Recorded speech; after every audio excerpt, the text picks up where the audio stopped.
नमस्कार दोस्तों, स्वागत है आपका आज के मुख्य समाचार में, जिसमें सबसे पहली और बड़ी खबर में आपको बताएंगे कि हार कर भी नहीं हारे अखिलेश, 2024 के लिए जला दिया उम्मीदों का दिया और कर दिया बड़ा ऐलान। दूसरी बड़ी खबर में जिक्र होगा कि योगी सरकार के मंत्रियों के खिलाफ दिखा जनता का गुस्सा, 2-4 नहीं पूरे 10 मंत्री हारे, लिस्ट आपको बताएंगे दोस्तों। तीसरी बड़ी खबर में जिक्र होगा कि असली लड़ाई 2024 में, साहेब की चाल में ना फंसे विपक्ष, विधानसभा चुनाव में बीजेपी की जीत पर बोले प्रशांत किशोर। और इसी के साथ चौथी बड़ी खबर में जिक्र होगा कि लखीमपुर खीरी कांड में आशीष मिश्रा की जमानत याचिका के खिलाफ 15 मार्च को सुनवाई करेगा सुप्रीम कोर्ट। और पांचवी बड़ी खबर में आपको बताएंगे कि टिकैत के गढ़ में भाजपा का बुरा हाल, 7 सीटों पर मिली करारी हार, खूब वायरल हुआ था वोट को ले गई वाला बयान। दोस्तों, किसानों ने ले लिया है भाजपा से अपना बदला। भले ही भाजपा सत्ता में वापस आ गई है, लेकिन सीटें काफ़ी ज़्यादा कम हुई है और राज्यसभा में भी भाजपा को हुआ है नुकसान। वहीं समाजवादी पार्टी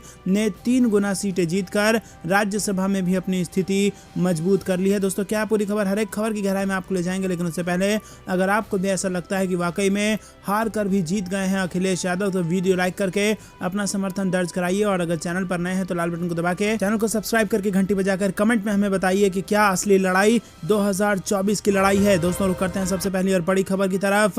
हार कर भी नहीं हारे अखिलेश, 2024 के लिए जला दिया उम्मीदों का दिया। जी हां दोस्तों, उत्तर प्रदेश के ताजा चुनाव नतीजों से भले ही बीजेपी की जय जयकार हो रही हो, लेकिन समाजवादी पार्टी के अध्यक्ष अखिलेश यादव ने 2017 के मुकाबले 70 से ज्यादा सीटें जीतकर न केवल बीजेपी की बड़ी और ऐतिहासिक जीत का अंतर कम किया है, बल्कि 2024 के लिए बीजेपी के सामने लंबी लकीर भी खींच दी है। और इसका तस्दीक सपा के वोट शेयर में आया उछाल भी करता है। जी हां दोस्तों, सपा का प्रदर्शन अपने ऐतिहासिक चरम पर है। जितना वोट परसेंट नेताजी यानी अखिलेश यादव के पिता और सपा के संस्थापक मुलायम सिंह यादव नहीं जुटा सके थे, उससे कहीं ज्यादा अखिलेश यादव ने जुटाया है। आंकड़ों की बात करें तो 1992 में स्थापित समाजवादी पार्टी ने यूपी में सबसे पहला विधानसभा चुनाव 1993 में लड़ा, 17.94% वोट मिले थे। 3 साल बाद 1996 के चुनाव में मुलायम सिंह के नेतृत्व में वोट शेयर 4% बढ़कर 21.8% हो गया था। लेकिन दोस्तों, अब आपको बता दें, इस बार 36.1% वोट शेयर समाजवादी पार्टी को मिला, जो कि आज तक कभी नहीं हुआ था। तो दोस्तों, क्या आप भी ऐसा मानते हैं कि भले ही विधानसभा चुनाव में यह वोट शेयर सीट में कन्वर्ट नहीं हो पाया, लेकिन लोकसभा चुनाव में ये वोट शेयर जरूर सीटों में कन्वर्ट होगा और भाजपा को उत्तर प्रदेश में बड़ा झटका लगेगा? तो वीडियो लाइक करना मत भूलिएगा, लाइक जरूर कीजिए। रुक करते हैं अगली बड़ी खबर की तरफ। योगी सरकार के मंत्रियों के खिलाफ दिखा गुस्सा, 2-4 नहीं पूरे 10 मंत्री हारे। जी हां दोस्तों, आपने कि मिशन 2022 के चुनाव में जहां एक और जनता ने मुख्यमंत्री योगी आदित्यनाथ पर और उनकी सरकार पर भरोसा जताया, वहीं उनके मंत्रिमंडल के कद्दावर मंत्रियों में केशव प्रसाद मौर्य, सुरेश राणा, राजेंद्र सिंह उर्फ मोती सिंह, इटावा से सतीश चंद्र द्विवेदी चुनाव हार गए हैं। चुनाव मैदान में उतरे 47 मंत्रियों में से 36 मंत्रियों को विजय हासिल हुई, जबकि 10 मंत्री चुनाव हार चुके हैं। चुनाव हारने वाले कैबिनेट मंत्रियों में से 3 मंत्री डिप्टी सीएम केशव प्रसाद मौर्य, गन्ना मंत्री सुरेश राणा और राजेंद्र सिंह उर्फ मोती सिंह चुनाव हार गए हैं। तो दोस्तों, क्या जनता ने दिखाया है अपना गुस्सा और क्या मंत्रियों को चुनाव हराकर 2024 के चुनाव के लिए भाजपा को दे दिया गया है बड़ा संकेत? आपको क्या कुछ लगता है, कमेंट में जरूर बताइए। रुक करते हैं अगली बड़ी खबर की तरफ। असली लड़ाई 2024 में है, साहेब की चाल में ना फंसे विपक्ष, विधानसभा चुनाव में बीजेपी की जीत पर बोले प्रशांत किशोर। जी हां दोस्तों, उत्तर प्रदेश, उत्तराखंड, गोवा और मणिपुर विधानसभा चुनावों में बीजेपी ने काफी अच्छा प्रदर्शन किया और इन राज्यों में बीजेपी की सरकार बनना लगभग तय है। उत्तर प्रदेश और उत्तराखंड में बीजेपी को प्रचंड बहुमत मिला है। बीजेपी के इस प्रदर्शन पर भारतीय राजनीतिक रणनीतिकार प्रशांत किशोर की प्रतिक्रिया आई है। प्रशांत किशोर ने इस जीत पर कहा है कि भारत की असली लड़ाई के नतीजे साल 2024 में आएंगे। प्रशांत किशोर ने एक ट्वीट करते हुए लिखा कि देश के लिए लड़ाई 2024 में लड़ी जाएगी और तभी नेताजी आएंगे, इन विधानसभा चुनावों में नहीं। ट्वीट में प्रशांत किशोर ने आगे लिखा है कि साहब ये जानते हैं, इसीलिए राज्य के परिणामों के जरिए विपक्ष के खिलाफ एक मनोवैज्ञानिक धारणा बनाने की चाल चल रहे हैं। इस झूठी कथा में मत फंसें और इसका हिस्सा बने। जी हां दोस्तों, आपको बता दें कि जिस प्रकार से भारतीय जनता पार्टी अपनी पीठ लगातार थपथपा रही है, ये जीत उतनी बड़ी भी भाजपा के लिए नहीं है, क्योंकि भाजपा का प्रदर्शन हर हालत में घटा ही है और अगर यही मोमेंटम 2024 तक जारी रहा तो भाजपा को भारी नुकसान झेलना पड़ सकता है और इस बात से कहीं ना कहीं भाजपा भी इस बात को मानती होगी और इसीलिए जो ये जीत उत्तर प्रदेश के विधानसभा चुनाव में भाजपा को मिली है, इसको वो इस प्रकार से प्रोजेक्ट करना चाहते हैं कि जैसे विपक्ष पूरी तरह से नाकाम हो गया है और समाजवादी पार्टी पूरी तरीके से फेल हो गई है, लेकिन ऐसी बात नहीं है। जिस प्रकार से वोट शेयर समाजवादी पार्टी को मिला है और जिस प्रकार से अखिलेश यादव को जनता का समर्थन मिला है, वो कहीं ना कहीं भाजपा के लिए खतरे की घंटी उत्तर प्रदेश में बजा चुका है। तो दोस्तों, दिल्ली का रास्ता लखनऊ होते हुए जाता है और लखनऊ ने दे दिया है भाजपा को बड़ा झटका। रुक करते हैं अगली बड़ी खबर की तरफ। लखीमपुर खीरी मामला, आशीष मिश्रा की जमानत याचिका के खिलाफ 15 मार्च को सुनवाई करेगा सुप्रीम कोर्ट। जी हां दोस्तों, केंद्रीय मंत्री अजय मिश्रा टैनी के बेटे आशीष मिश्रा को जमानत के खिलाफ याचिका पर 15 मार्च को सुप्रीम कोर्ट में सीजेआई ने कहा कि वो मामले को लिस्ट करने को कहेंगे। याचिकाकर्ता के वकील प्रशांत भूषण ने बताया कि लखीमपुर खीरी मामले के गवाह पर गुरुवार रात को हमला हुआ है और इस मामले की जल्द सुनवाई की जाए। इससे पहले सुप्रीम कोर्ट ने कहा था कि मामले की सुनवाई 11 मार्च को होगी, लेकिन इसे लिस्ट नहीं किया गया। 4 मार्च को सुप्रीम कोर्ट ने याचिकाकर्ता को कहा था कि वो इलाहाबाद हाई कोर्ट को सूचित करे कि सुप्रीम कोर्ट ने मामले को जब्त कर लिया है। दरअसल सीजेआई एनवी रमना की बेंच को प्रशांत भूषण ने बताया था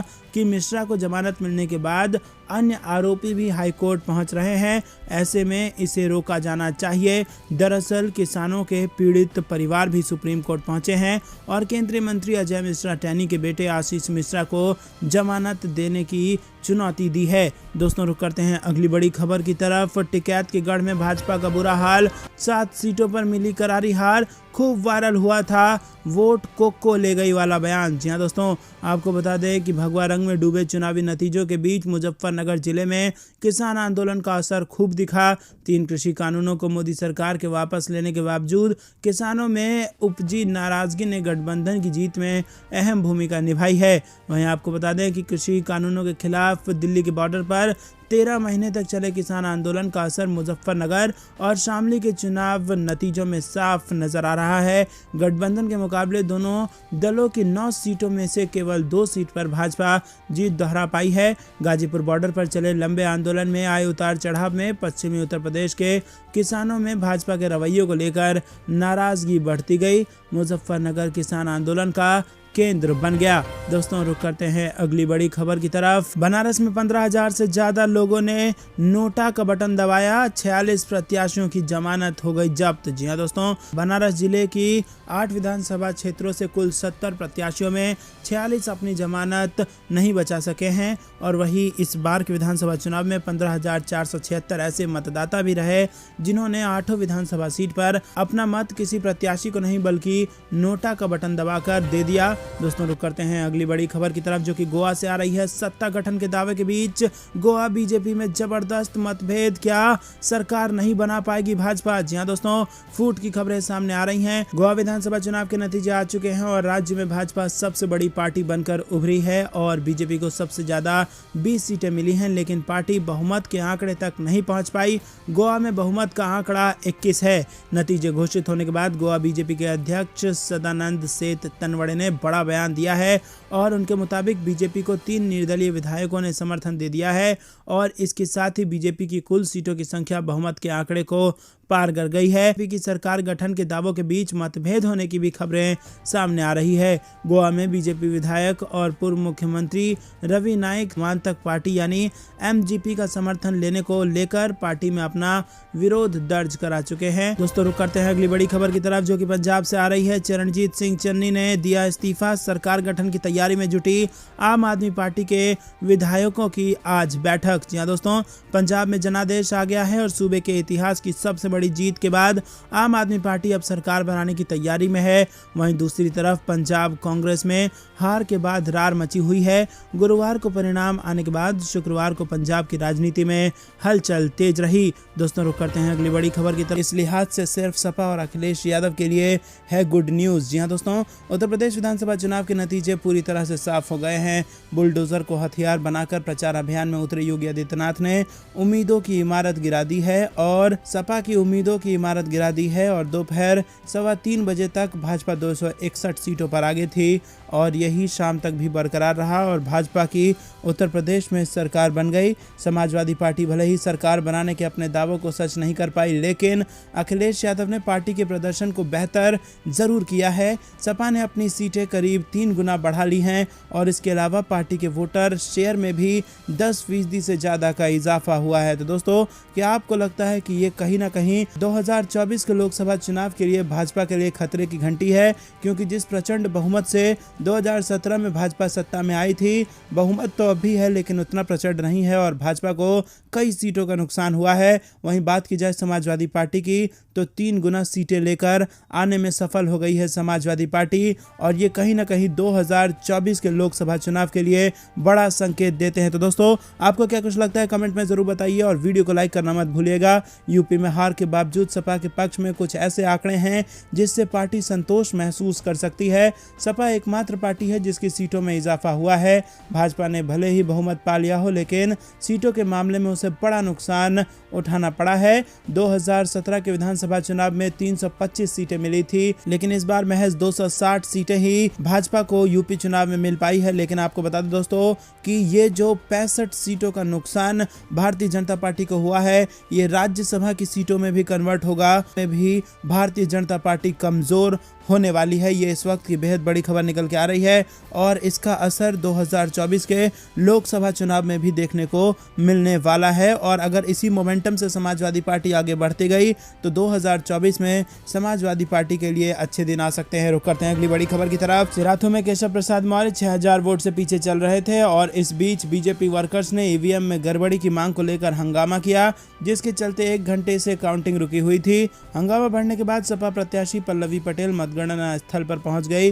बीजेपी एजेंट ने रिकाउंटिंग की मांग की।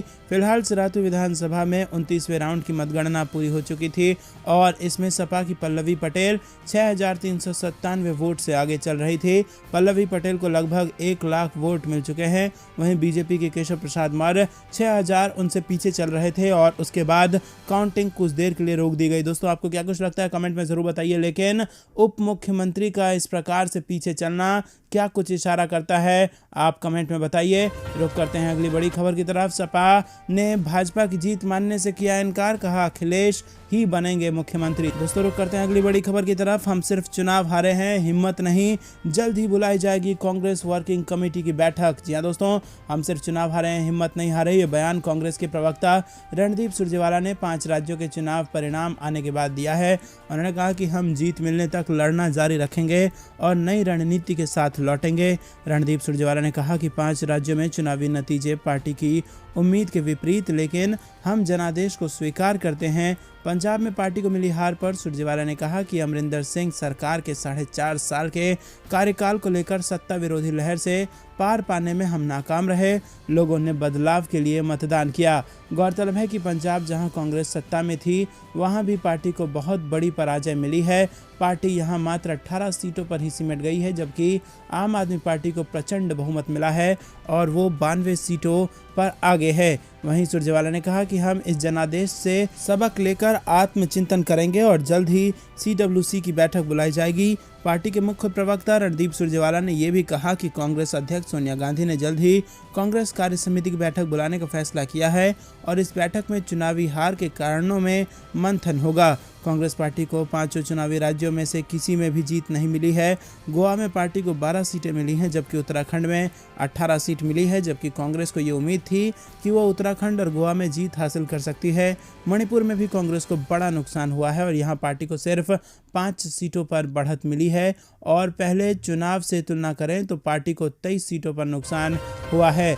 दोस्तों, रुक करते हैं अगली बड़ी खबर की तरफ। कुछ इस तरह से आम आदमी पार्टी ने बदल दी, अब केंद्र पर होगी नजर और क्या होगा अगला कदम, आपको बता दें दोस्तों कि आम आदमी पार्टी ने जब तकरीबन 10 साल पहले राजनीति में आने का ऐलान किया था तो शायद ही किसी ने सोचा होगा कि ये पार्टी पहले ना सिर्फ दिल्ली में ऐतिहासिक जीत दर्ज करेगी बल्कि पंजाब जैसे प्रदेश में पूर्ण बहुमत की सरकार बनाएगी, जहां तकरीबन 70 साल से अकाली और कांग्रेस सरकार चलाती आ रही है।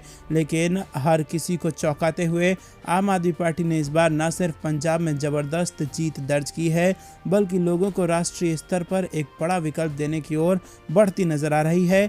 चुनाव से पहले अरविंद केजरीवाल से वोटों की गणित के बारे में जब पंजाब के बारे में पूछा गया तो उन्होंने कहा था कि मुझे गणित समझ नहीं आती है, मुझे सिर्फ एक बात समझ आती है, मैं देश को उन्नति करते देखना चाहता हूं और पिछले 7 सालों में हमने ये साबित किया है कि स्कूलों को बेहतर किया जा सकता है, गरीबी को दूर किया जा सकता है, अस्पतालों की स्थिति को बेहतर किया जा सकता है, बिजली को 24 घंटे मुहैया कराया जा सकता है, देश की सड़कों को अच्छा किया जा सकता है। पिछले 70 सालों में इन लोगों ने जानबूझकर पंजाब को पीछे रखा है। या तो ये दल स्थिति को बेहतर करके हमारी ज़रूरत को ख़त्म करेंगे या फिर लोग हमें वोट करेंगे। तो दोस्तों, लोगों ने इन्हें वोट किया, लोगों ने प्रचंड बहुमत से आम आदमी पार्टी को पंजाब की सरकार सौंप दी और अब वादों को निभाने का समय आ गया है। रुक करते हैं अगली बड़ी खबर की तरफ, जो कि फिर से चुनाव से जुड़ी आ रही है। 5 राज्यों में चुनाव के बाद चुनाव आयोग ने किया बड़ा इशारा। जी हाँ दोस्तों, आपको बता दें कि चुनाव आयोग के प्रमुख सुशील चंद्रा ने वन नेशन वन इलेक्शन के विचार का समर्थन किया और कहा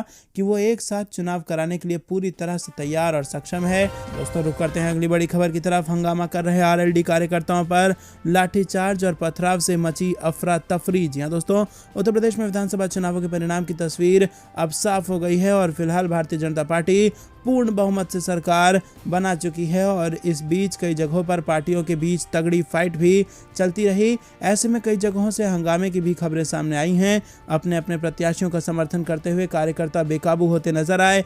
बागपत में आरएलडी कार्यकर्ताओं द्वारा हंगामा करते हुए तस्वीरें सामने आई। दरअसल बागपत में काउंटिंग स्थल के बाहर हंगामा कर रहे आरएलडी कार्यकर्ताओं पर पुलिस ने लाठीचार्ज कर दिया, जिसके बाद गुस्साए कार्यकर्ताओं की तरफ से पुलिस पर जमकर पथराव किया गया। ऐसे में मतदान केंद्र के बाहर अफरा तफरी का माहौल पैदा हो गया। एसपी बागपत नीरज कुमार अपने बयान में उन्होंने कहा कि आरएलडी कार्यकर्ताओं द्वारा पथराव की वजह से कई पुलिसकर्मी चोटिल हुए हैं। घायल पुलिस वालों का मेडिकल कराया जा रहा है और इसके अलावा उन्होंने बताया कि पुलिस लाठीचार्ज में कई आरएलडी कार्यकर्ताओं को भी हल्की चोटें आई हैं और इसका भी इलाज कराया गया है। रुक करते हैं अगली बड़ी खबर की तरफ। बरेली में बीजेपी के लिए बुरी खबर, राज्य मंत्री छत्रपाल सिंह को मिली हार। जी हाँ दोस्तों, बरेली में सपा ने भोजपुरा और बहेड़ी विधानसभा में जीत दर्ज की है। बहेड़ी में भाजपा के राज्य मंत्री छत्रपाल सिंह गंगवार को सपा के पूर्व मंत्री अताउर रहमान करीब 4000 वोटों से उन्होंने हराया, जबकि भोजीपुरा में सपा के पूर्व मंत्री सहजेल इस्लाम ने पूर्व मंत्री बहौरन लाल मौर्य को करीब 10,000 वोटों से चुनाव हरा दिया है। सिर्फ 500 पोस्टल बैलेट की गिनती बाकी है। दोस्तों, शाम तक का इंतजार करना होगा, क्योंकि आपको बता दें कि चुनाव के आ रहे नतीजों के बीच समाजवादी पार्टी की ओर से ट्वीट किया गया है कि 100 से ज्यादा सीटों पर वोट का अंतर 500 से भी कम का है। सपा ने अपने ट्वीट में लिखा कि उत्तर प्रदेश विधानसभा चुनाव के रुझानों में 100 सीटों का अंतर 500 वोटों के करीब है और समाजवादी पार्टी गठबंधन के कार्यकर्ताओं, पदाधिकारियों एवं नेताओं से अपील की है कि वो अब भी सतर्कता बनाए रखें। इसी के साथ दोस्तों, आपको बता दें कि जिन विधानसभा सीटों पर समाजवादी पार्टी गठबंधन प्रत्याशी आगे चल रहे हैं, उन विधानसभा सीटों का विस्तृत ब्यौरा चुनाव आयोग की वेबसाइट पर अपलोड अत्यंत धीमी गति से हो रहा है। संज्ञान ले चुनाव आयोग और तत्काल अपलोड कराए ब्यौरा, ये भी ट्वीट किया गया है समाजवादी पार्टी के ट्विटर हैंडल द्वारा। तो दोस्तों, आपको बता दें कि यहाँ पर उत्तर प्रदेश में किसी भी वक्त पलट सकती है बाजी और पलट सकती है उत्तर प्रदेश की सत्ता। और जो शुरुआती रुझान अभी है जिसमें भाजपा को जीतता दिखाई दे रहा है, उसमें 100 सीटें ऐसी है दोस्तों जहां पर बहुत करीबी मामला है, 500 वोटों का अंतर है और अब ये समाजवादी पार्टी की तरफ भी मुड़ सकता है। दोस्तों, इसी के साथ दूसरी बड़ी खबर जो आ रही है उसमें आपको बता दें कि यूपी में मंत्रियों का हाल है बुरा।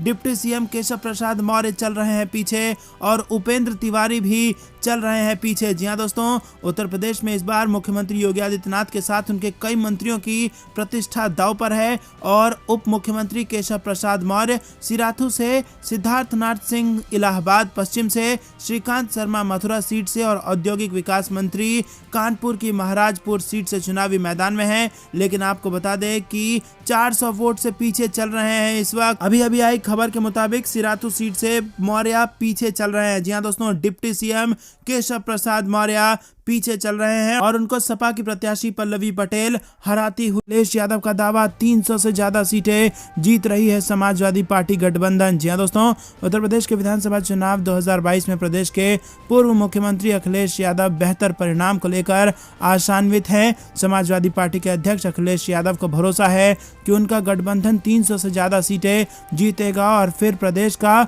चौमुखी विकास होगा। लेकिन दोस्तों आपको बता दें कि जो एग्जिट पोल आया है उसमें भाजपा को जबरदस्त नुकसान होते हुए दिखाया गया है। जहां एक तरफ भाजपा 300 प्लस का दावा कर रही थी और गर्मी निकाल देने की बात कर रही थी, वहां 200 के आसपास समेटने की कई सारी एग्जिट पोल ने कोशिश की है भाजपा को।